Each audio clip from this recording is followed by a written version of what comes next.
All right, guys, so get back started on the Buick this morning. Let's take a look at the parts that we got yesterday. Some of them, got some coolant down there. We got our refrigerant, a compressor, and the compressor, as you can see, it's letting you know it's pre-charged with 3 ounces of oil. Now we know from our all data information that I showed you that the maximum capacity for the system is 3.7. So some of that is going to be in some of the other components, so we don't have to add any oil. But we are going to use the oil, and this is the oil for the to lubricate the O-rings and the gaskets that we're going to replace when we put this back together. Okay, now this system uses 134A, not 1234YF. So that's one thing I noticed when I opened this this kit. This vehicle here actually uses PAG 46 oil, not if this is not that, yeah, this is 46, so this is still 46, and the viscosity 46. So and like I said, we're not pouring this in the system, because it's pre-charged. We're just using this to lubricate our O-rings and stuff. Okay, so the compressor, it has a cap on there because the oil can come out if you turn this upside down.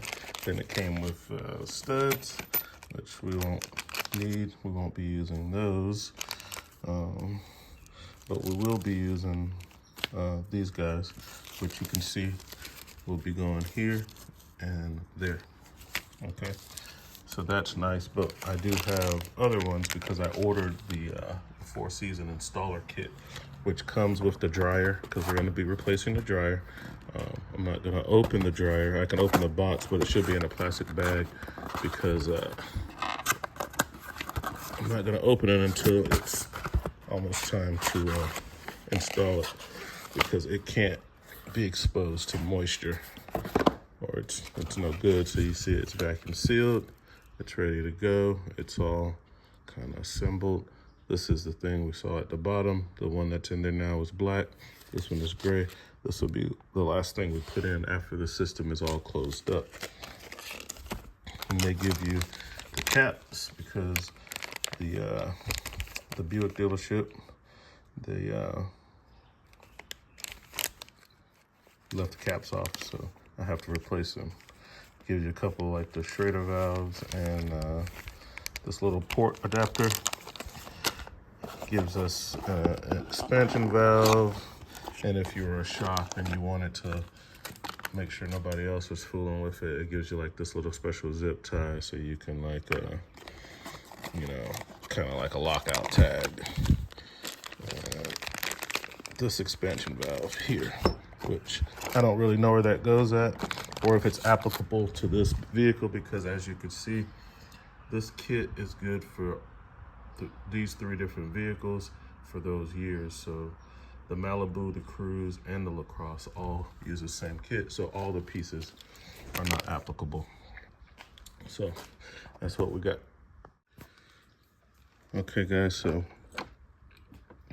went ahead and removed the oil filter because it is in the way a bit. I'm just gonna make it easy. Car is set up overnight, hardly any oil came out, and there it is up there. We'll be reusing it.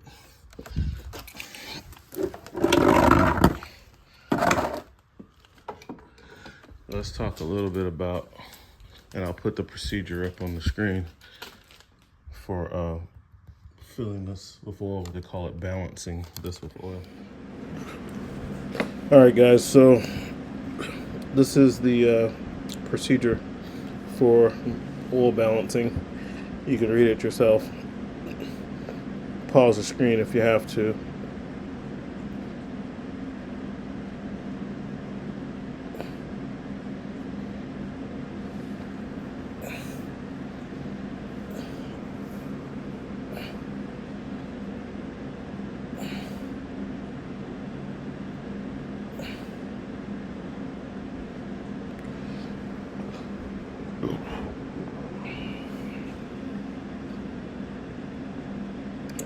All right, and so specifications.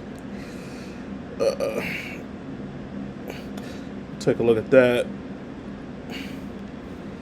So you can see on this vehicle, 3.7 ounces is the total system capacity. And according to the compressor that I have, it came preloaded with the 3 ounces already. So that's most of it. The rest of it is throughout the system. So we're pretty good on that. So that's why I chose to get a compressor.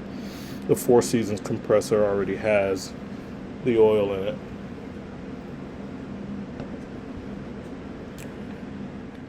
So when I turn this guy upside down and spin the clutch, nothing came out. Like, this thing is like totally dry.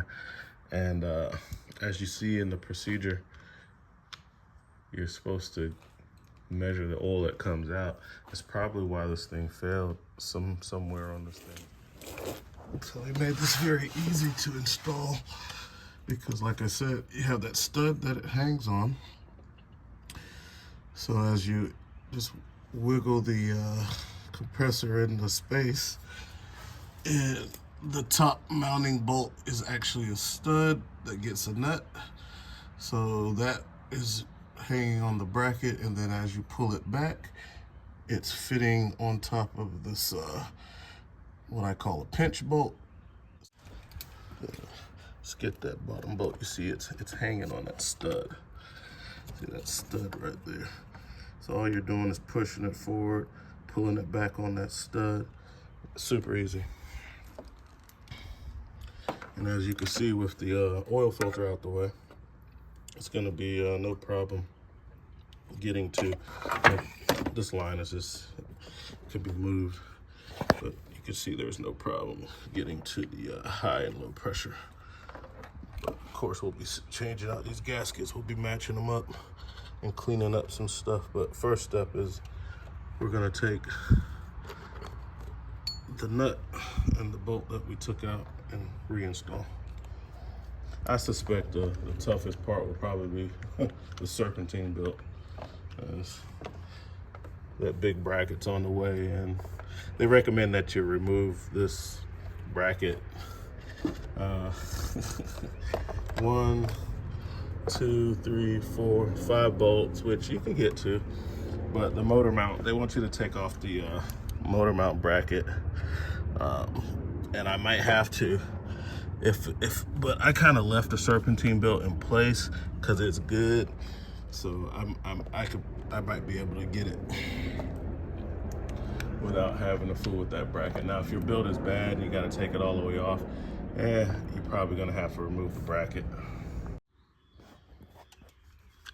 All right, so this bolt goes in very easily if you grab the back of the compressor to line it up.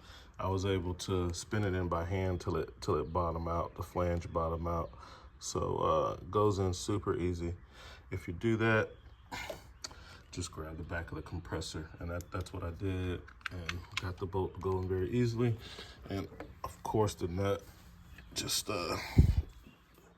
goes in on top of the stud. That's gonna go on easy as well. Yep, not a problem. And then we'll just get our wrenches out that we had and tighten those up. So super easy install for this, guys. So we got our bolt, we got our nut, and with that oil filter out the way, we can even get to this other nut right here without even getting under the car. So having the oil filter out the way is making it a lot easier as well. All right, guys, so when it's time to put these gaskets on, leave the hose disconnected. So this is the compressor side, this is the low pressure side for the hose. If you leave it disconnected, you can pull this all the way up, and then you can see this part. You gotta clean this up and change it. I've already changed this one, cleaned it up and changed it. I've already taken the old ones off, and we'll walk over. But this gotta get cleaned up. And then you take the old seals, you see I have them here, and match them up with the new ones. Now this compressor that I bought it came with multiple seals. So it kind of came with the new seals. Just kind of match them up, put them on top of each other, and see if they match up. This one looks a little smaller. And I did buy the service kit, so I have many extra ones, so I will be able to find them. After you find the ones that match up, then you need to put the oil on them and lubricate them. So that's what you see I have down here is the oil. Just pour a little bit of oil on my toolbox top here. And once I have that, then I just oil them up.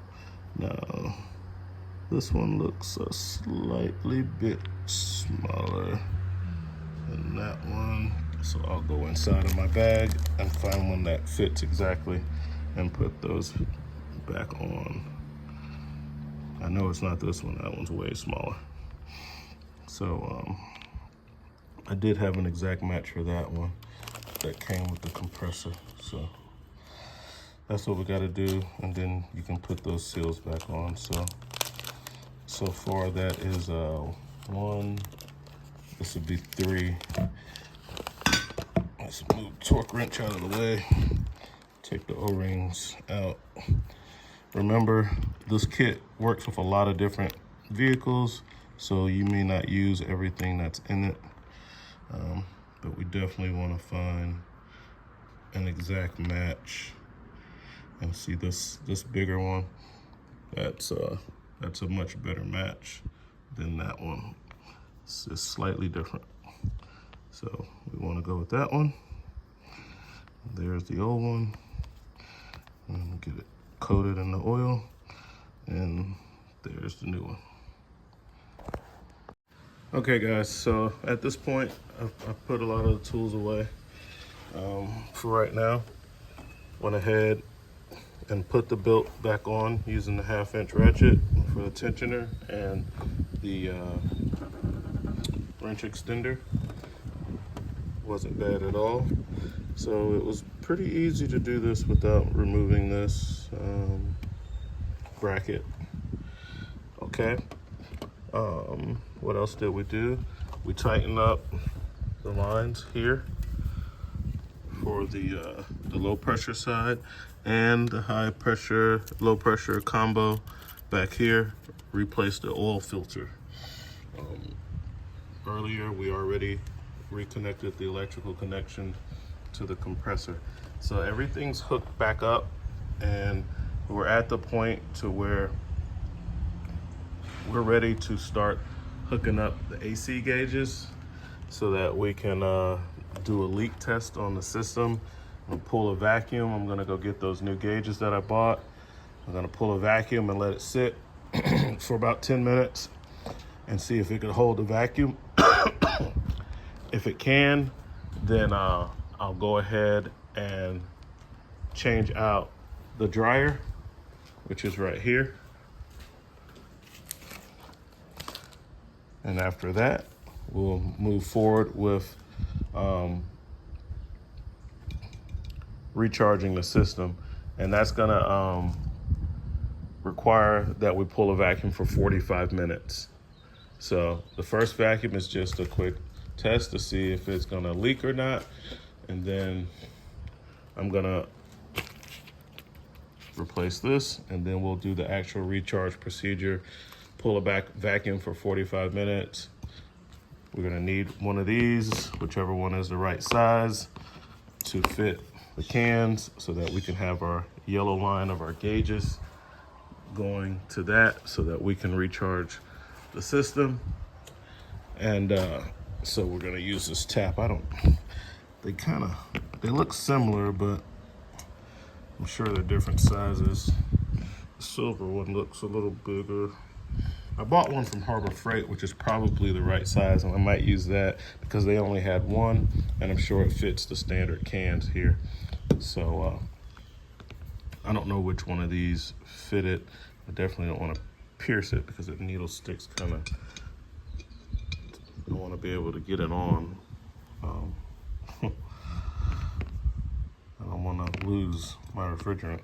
But anyway, these are just some extra pieces that came with my Vever kit, as far as with my AC pump, that kit, which came with the gauges.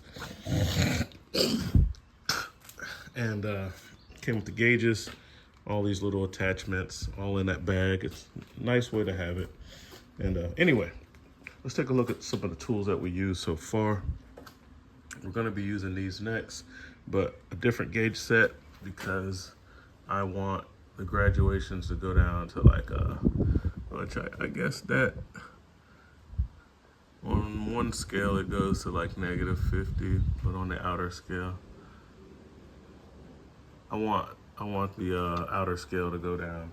The other gauges to go down to like -30, and I like that Pittsburgh set.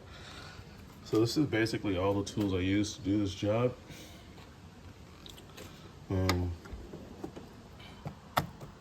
Snap-on mid-length sockets came in handy because they're not shallow, they're not deep, and the shallows couldn't get over the studs and stuff, and the deep's too big for the tight spaces. So these mid-length sockets really come in the clutch for a lot of things. Use my 1/2-inch torque wrench. Remember, we had to tighten the compressor bolts down, which was a 15 millimeter. We had to tighten those down to 43 foot-pounds was the torque spec on that. Then I had to use a 1/4-inch torque wrench for the 12 foot-pounds on the nut. So the nut was only 12 foot-pounds, which is like 144 inch-pounds. Because this doesn't have a 12 foot-pound marking, it only has like inch-pounds. It's an inch-pound torque wrench. So just convert that by multiplying by 12. So you get 144 inch-pounds for the nut, 43 foot-pounds for the bolts. I use this snap-on swivel. This came in very handy for taking things apart. Didn't really, I thought I was gonna use this, but it wasn't long enough, so I didn't use this one.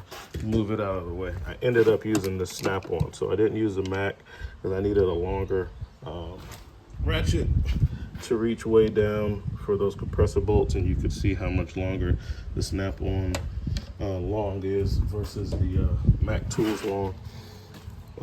So we use that. Coconut grip sockets, we use those as well as this Tecton quick release flex head 1/2-inch drive. This is what we use on the tensioner. You use the pry bar to kind of fully seat the anvil in the tensioner. It's not absolutely necessary because it didn't slip out when I went to reinstall the belt. I didn't force it all the way in. I just halfway, and it was fine. But you can have it. And then, of course, the mountain wrenches. Those came in very handy in the clutch for getting stuff out, tight spots. Can't really get something like this or the ratchet in for some of those nuts and bolts. You gotta use a wrench. And of course, our OEM Tools wrench extender in conjunction with the Tecton 1/2-inch anvil, 1/2-inch drive ratchet to get the tension on that. Also use a long extension for the nut for one of the AC lines. Use a long extension. You didn't need one this long, but I like to get up and above obstructions so that I can work. And of course, Milwaukee 3/8 and the snap-on 1/4-inch. I should have used my Mac Tools 3/8 because it's longer. Would have made it a little easier on the spots where I had to use that, but it works. This M12 is tried and true as well, and I use it on a lot of stuff. Needed a couple of magnets to clean out the middle shavings. Found a lot of middle shavings inside the low pressure, that little expansion. So clean that out with multiple racks. So those are the tools that we use aside from a little screwdriver gun. I use the snap-on to take it apart, but I'm gonna put it back together with my Milwaukee screwdriver gun and set the clutch on low. But that's it, man, besides my Snap-on neck lights, which are used all over the place. That's the tools that we use to get this done. The rest of the job is gonna be working with AC equipment. So I'll be using my AC pumps and gauges to do the rest of the job, to recharge the system and check for leaks. All right, guys, so now we're gonna check for leaks. Got a feeling that I might have a leak right there. But hooking up our gauges. The blue is the low pressure side. Comes to here. You see on the top of the valves it has open and close. So turn them to the right to open up to get access to the line on both of these. And then open these on this one, turn it to the left to open it, and turn on the vacuum pump and start pulling the vacuum on it. Let it go for about a half hour. Let's see, whatever that stuff is coming out. I do have oil in here, so let this run for a while. That's pulling it down pretty good. It's not pegged out yet, but it's pulling it down, and sound a lot different after I mess with this high pressure hose. So they don't work good. I got another set of gauges that I could use if these gauges are leaky or they're defective or whatnot. But for right now, I'm pulling this vacuum, and then after I get that vacuum pulled on there for a while, I'm going to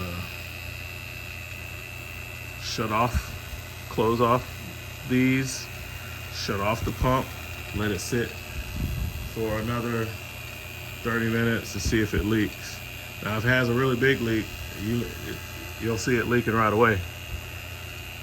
If it has a smaller leak, it'll take time to present itself. All right, guys, it's been about a half an hour, and so we should have a pretty good vacuum pulled on the system. I'm going to go ahead and close my gauges now. Go ahead and close that one. And go ahead and close that one. When I close this, I'm isolating the pump, and I can turn the pump off. Now that I have the pump off and it is isolated, I'm going to let this sit for another 30 minutes to see if the needle moves.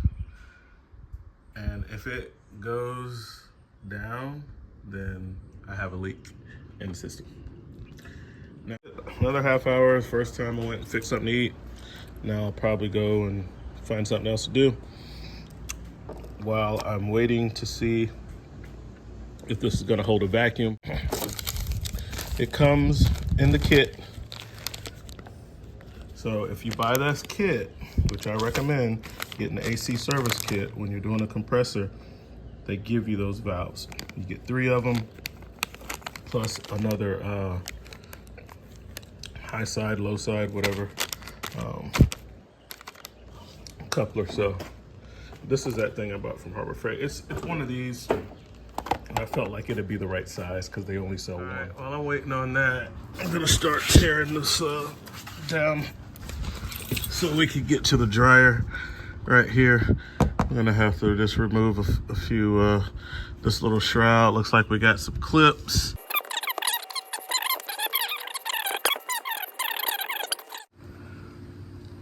Okay, so this is how we're gonna get this dryer out without removing the radiator and the condenser. There's a clip that it holds into 2 clips on the radiator. The bottom one is just an open clip. The top one has a locking tab right there. So I took long, extremely long needle nose pliers and a pry bar to basically I grabbed onto the bracket with my pliers while pressing in with the pry bar to loose the tab, pulled straight up, and released that from the clip. And what that does for us, guys, is that gives us enough room, because it turns out that this piece that I'm trying to remove right here is part of the doggone bumper. So I'm not removing the whole bumper either. But as you can see, with this out of the way, it gives you enough space to pull this forward to where it can come straight down. It's gonna clear. This is just like a little piece of plastic or rubber. It could just be pushed out of the way. And what we end up with is open access to this guy right here. What's gonna be in the way is this. I'm just gonna cut that out. I'm just gonna take my oscillating multi-tool. I'm just gonna cut this little piece of plastic out right here, and we're gonna be able to get this in and out. There is a warning on it that says do not open under pressure. So like right now I have a vacuum on the system. So after I release the vacuum, then I'll change out the dryer. Now I have negative pressure, which is different than the normal pressure, which would be positive pressure from the system. So either way, I'm gonna be good. It's gonna take like a 10mm Allen key to get that out. So once I cut this plastic out of the way, just a little piece of it, so that this could come straight down, then we're gonna be good to go. Even if I had to get some more room, I could just move these lines out of the way. It's just a little plastic clip right there. I can undo that clip and move that line out of the way. I don't know if it's part of the oil cooler or what, but I can move that line out of the way, and I can come even further up. So, you know, this makes the job that much easier. You know, I'm not removing a bumper, and I'm not taking the whole radiator out when I could take out 2 inches of plastic that is not serving much of a purpose anyway, and get rid of that. Now, if you're doing this as a professional, you couldn't do that because it's a customer's car. You'll have to take the bumper off or take the radiator out. So pick your poison on that. Probably, I guess you'll be removing the radiator. All right, so our 30 minutes is up. We don't have a leak on the system. Now I'm gonna take it apart so that I can check out that Schrader valve. I need the pressure off of it anyway, so I'll probably just let it bleed through the pump by opening up the valves, and release the vacuum and finish taking this dryer out right here, which I already talked about how we're gonna do that. So I'll just open up my system here. Does that mean I'm gonna have to do this again? Yes, it does. It means I'm gonna have to pull another vacuum. So I got the high side off, and I want to take a look mainly at the high side. All right, the valve isn't bent. Looks pretty good in there, so that's cool. But still, I gotta take the I still gotta take the vacuum out because I gotta open up the dryer. I gotta open up the that part of the condenser. So it's not a big deal, man. It's just a half an hour pulling a vacuum with a pump, hooking up a couple lines. It's not a big deal. So, okay, guys, use my oscillate multi-tool and that Diablo blade to cut this little small piece of plastic out, making that square so that now, just by getting rid of that little useless piece of plastic, you know, doesn't hurt anything. You can get this and taking that out of the clip so you can have a little room. See how I can now get this out without removing, that's worth it, bro. Without removing the entire radiator. Just taking out that small piece of the bumper. It's nothing. Here's a set that I don't pull out every day. I only have the standard, I don't have the metric. So the closest one I can get to fit it is the 7/16. those are 1/2-inch drive hex keys. And I just got my, I got a pretty good size 1/2-inch ratchet. As you can see, just unscrewing this, getting it from the bottom. I have it loose, so it's not clipped into this side of the radiator. It's clipped in on the other side, this condenser. And this is so much easier, guys, than trying to remove the whole radiator. Just to get to this, you know,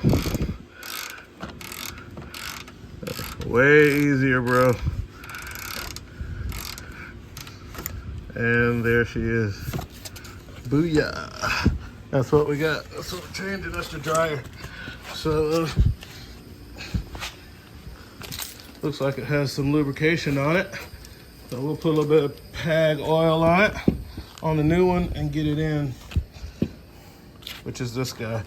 So I'm gonna get this right in. I'm not gonna waste much time because I don't want it absorbing much air. And that'll be it for that part. All right, so that was pretty simple. Use the 7/16 hex key because I didn't have the metric. It's probably a metric one that fits it better. But 7/16 gets it done. I looked into all data for that procedure, which they do want you to remove the condenser, which requires you to remove the radiator and subsequently the fans assembly. But I showed you an easier way to do that. I will put the instruction on screen of what they try to get this out without removing the condenser. But the procedure tells you to remove the condenser. So, like, it's one of the first things they tell you to do. Preliminary procedure, remove the condenser. And that's quite a bit more work, and we don't really have to do it. Now, in the instructions, it also states that if you don't have the system open for more than 4 hours, you should be good on the filter, but I'm going to change it anyway. I was looking for a torque spec for this little plastic deal right here. So this is the dryer. As you can see, this one, you know, like I said, it 13 years old, man. Just change it. There's a filter, so I'd like to have that filter changed anyway. And so we'll ended up with new O-rings, a new filter, and a new dryer. So I also went back and looked up the specs for the amount of gas that needs to go in here. So it takes 1.26 pounds. This is 1.37. I had two 12-ounce cans, which would have been like 4 ounces too much.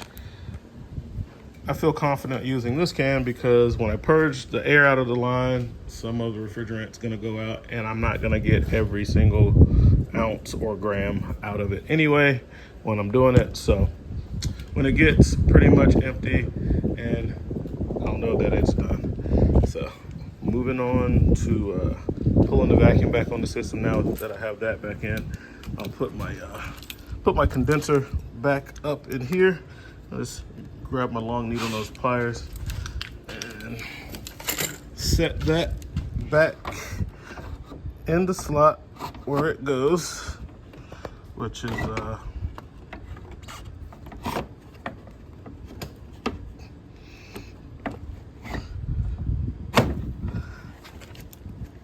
okay. So just that easy. I've placed that back in. It has locked in the top and the bottom. Check the other side to make sure it didn't come out. It shouldn't have because I didn't unlock it from this side. And look like we're good. So now I can go ahead and hook my AC machine back up and get ready to add the refrigerant, and then we're done. All right, so it's starting. We're down to 20 right now. I know that the last time my vacuum was pulled all the way to 30, which is like perfect, and I guess that's the atmosphere that it's pulling out of the line. So that little smoke looking stuff, that's the atmosphere. All right, guys, so I wasn't feeling too good about I was only pulling like 20 inches of mercury, and the first time I had that thing pulled down to 30 and holding steady. So I stopped pulling it and start checking my connections. Got some pag oil to oil some of these O-rings, and I found that my connections were loose from where the hose meets this quick connect. So I took it apart. When I took it apart, I noticed it was loose. I lubricated the O-rings and tightened them up, and now I'm about to turn the pump back on and open up the high side and the low side.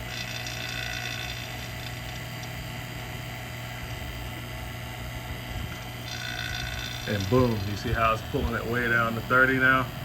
So that's the results I was getting. So, you know, this is the first time I use this set of gauges. I normally use those gauges, fooling around with. I just bought that for my sister's mini split, but that's 410 one.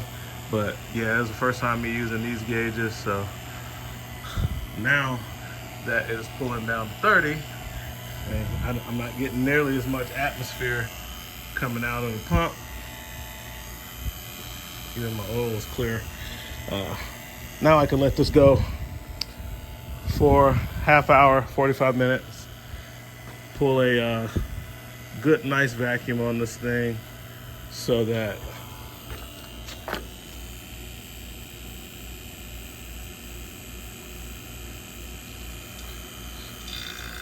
okay. Now it's taking some in. Get the low side going. There we go. Now it went back up. So the first time I was just pulling a vacuum on my lines, checking my lines. I didn't actually have the needle pushed down, but as soon as you saw me close that valve so it can push the Schrader valve down to actually start pulling the valve, you saw starting to get some of the atmosphere out, and it went to 20, but just that quick it has pulled it back down to 30 where I want it to be. So now I can let it run for now I can let it run comfortably for my 30-45 minutes, and then I'll be adding refrigerant, and I'll show you that part. In the meanwhile, while I was waiting, I went ahead and put the shroud up on the bottom, and while I'm waiting on this one, I'm gonna start putting everything back together up top, because we do need the engine running for the recharge procedure. So here are all of my little clips. All right, guys, so it's been about a half hour or so. I'll go ahead and close off my valves.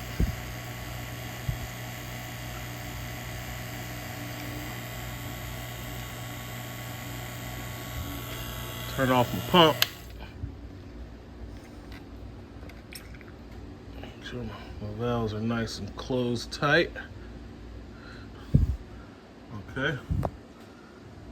Looks like it's about to rain too, but I'm under the thing, so it doesn't matter. I'm gonna get this guy off. It's a little warm. And then before I pull it all the way off, get my can. Here it is. I already have my can. I got one that's closer to the spec. So this system holds 1.26 pounds. This is 1.37. I told you that it's, for me, that's close enough because I know I'm not going to get all of it, every little bit out, just by the nature of how the can's made, with me holding it upside down. And I have to purge the line.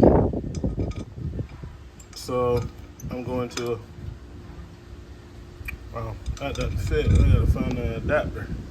I'm going to use the Harbor Freight one because it has the right size on there.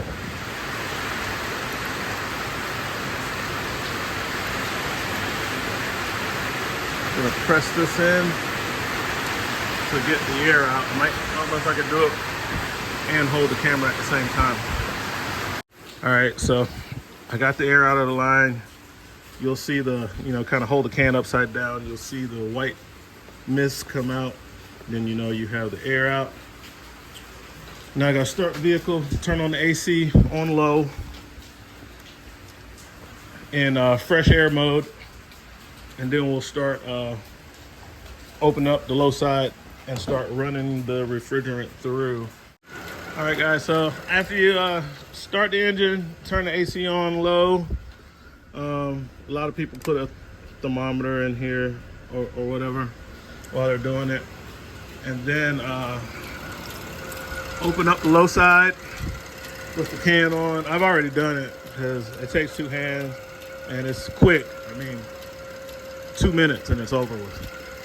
And leave the gauges connected up. You can see the sweat on the gauges where it's taking it in. And you can see the pressures. That ticking noise you hear is a compressor. And I got basically about 28 over 150 on my pressures. You can see through the sight gas where the coolant went in. Then I just disconnected it. So, you know, how much is left in the can? It's still fizzing out a little bit. It took most of it. So I know it's fully charged based on the amount that's in the can. I purged some out. It might be very, very, very slightly overcharged. I topped off the coolant in the reservoir here. And we're just letting it run, and the air is cold now. Like, get in the car. She's ice cold, guys. Got it on high, and let's turn the fan up.